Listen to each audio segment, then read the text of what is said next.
Bonjour à tous, bienvenue sur Fan de Couteaux.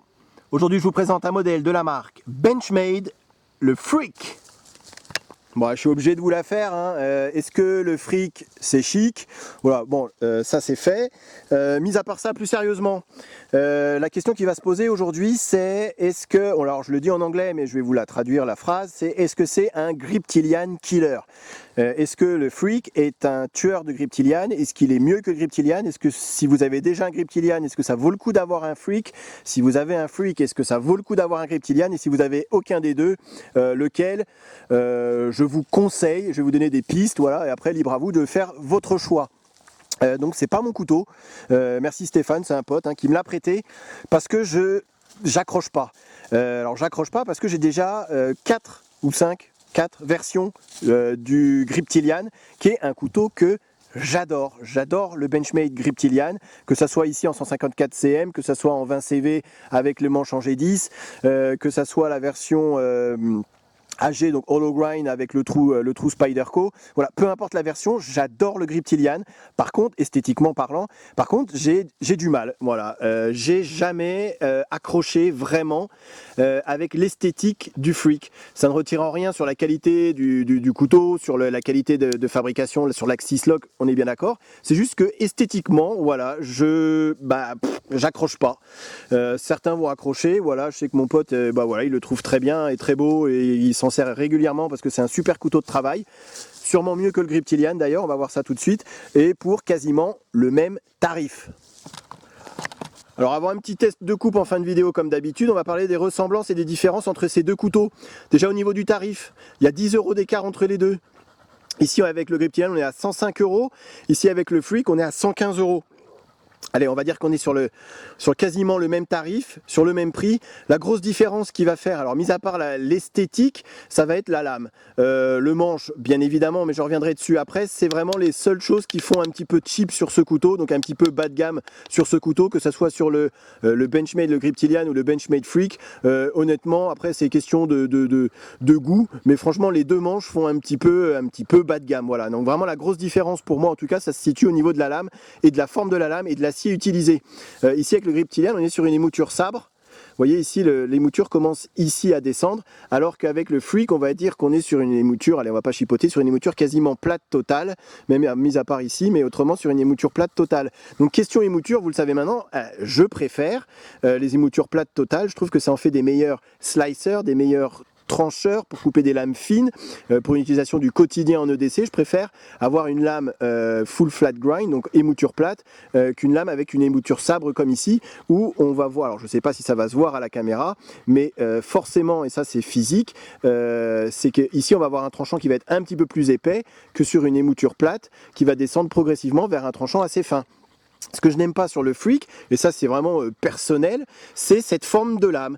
Alors est-ce que c'est le fait, non pas cette forme là, voilà, ici je trouve que le belly et cette forme de lame elle est très pratique à utiliser, vous voyez ça peut même, comme ça les yeux fermés, voilà, ça pourrait ressembler à plusieurs couteaux, je ne vais pas donner de marque, mais il y en a un qui me venait en tête, voilà, donc pourquoi pas, là je trouve ça très pratique, très joli, mais alors ici, voilà, c'est peut-être cette remontée là, un peu comme sur un Rat 1, cette émouture qui n'est pas plate totale, je sais pas, bref, voilà, on passe là-dessus. Par contre, je trouve que, voilà, je préfère avec le faux tranchant, cette lame pseudo drop point avec ce léger faux tranchant sur le dessus, je trouve que, voilà, je préfère, en tout cas, l'esthétique de lame du Griptilian. Encore une fois, le goût et les couleurs, ça ne se discute pas. Par contre, l'acier, il n'y a pas photo. Et pour quasiment le même tarif, ici on est sur du 154 cm. Ici, on va être sur du S30V et s'il y avait un choix à faire, les yeux fermés, il faudrait plutôt se pencher vers le S30V que vers le 154 cm, sachant que Benchmade a eu quelques soucis en plus avec le 154 cm. Le poids, et après je termine là-dessus, puisqu'on va revenir sur les points communs, mais le poids aussi est différent. Et oui, le Freak, qui est même légèrement plus grand, va être plus léger. On est à 105 grammes sur le Freak et on est à 111 grammes sur le Griptilian. Malgré le fait qu'il soit le Freak légèrement plus grand, légèrement plus imposant au niveau de la lame que le Griptilian. Voilà pour les différences. Donc comme ça, voilà, si la forme de lame ne vous gêne pas, aller vers le Freak plus tôt. Ensuite les points communs, voilà, donc on est sur un Axis Lock fidèle à Benchmade sur les deux couteaux, un Axis Lock qui fonctionne très bien ici, pas de mauvaise surprise, pas de jeu latéral, pas de jeu haut et bas, assez fluide sur le Freak, assez fluide sur le grip Kilian, voilà, vraiment là-dessus aucun reproche à dire. Ensuite la différence, quoique ça se ressemble puisque c'est fait vraiment bas de gamme pour des couteaux à 100 €, ça va être sur le manche. Alors ici appelez ça comme vous voulez, il y en a, ils appellent ça du GTX, voilà, c'est du plastoc, hein, il n'y a pas à dire, c'est du plastique. Ici, je reprends le terme exact, c'est du Versaflex. Alors un nom assez complexe pour dire que ici c'est grippant, légèrement caoutchouteux, alors qu'ici c'est le même plastique que sur le grip Kilian. Voilà vraiment les grosses différences.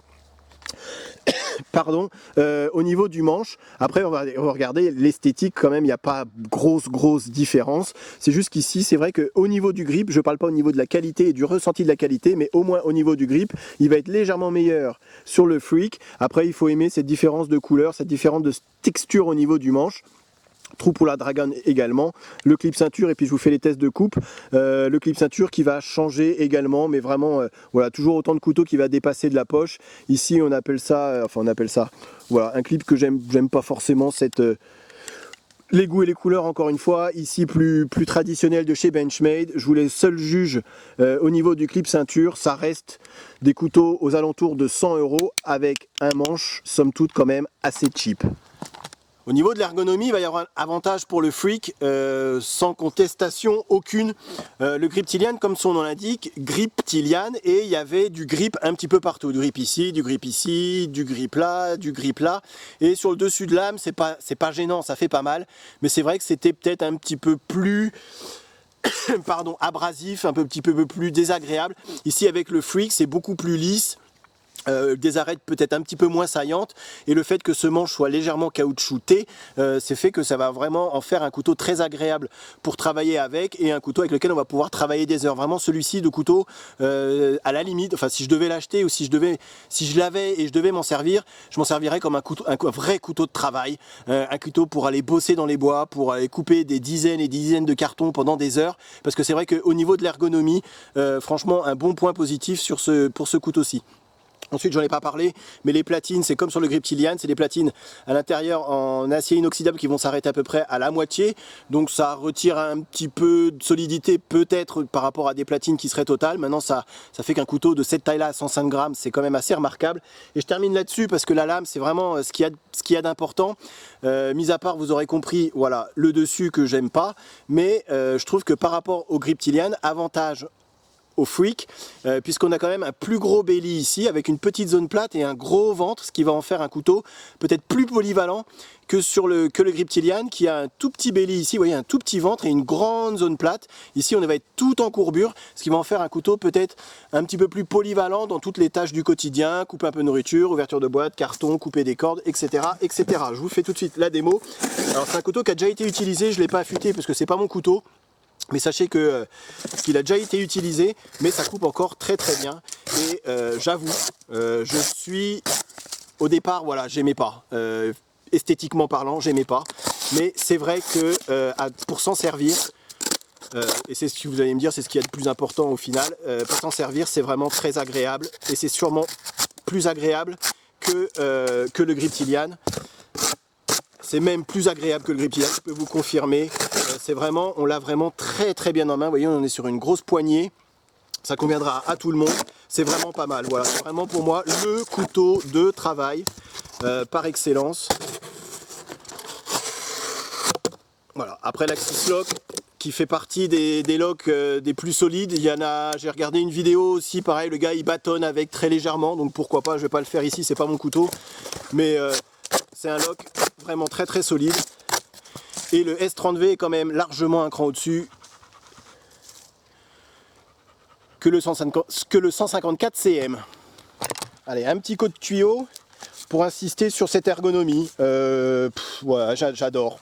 C'est pas pour ça que je vais me l'acheter, hein, mais c'est vrai que qu'est-ce qu'il est agréable en main.